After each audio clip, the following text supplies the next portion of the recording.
Hello everyone, welcome back to this channel. In this video, I'm going to show you how to turn on traffic mode on Google Maps. Now let's get started.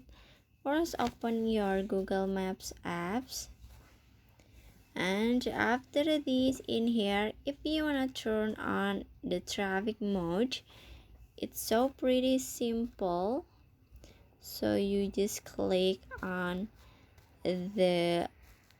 this icon, this one, you can click on it, sorry, and after this, in here, you just click on the traffic,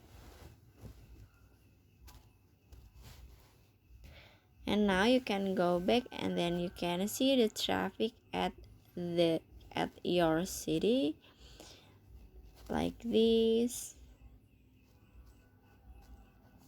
So that's how to turn on traffic mode on Google Maps.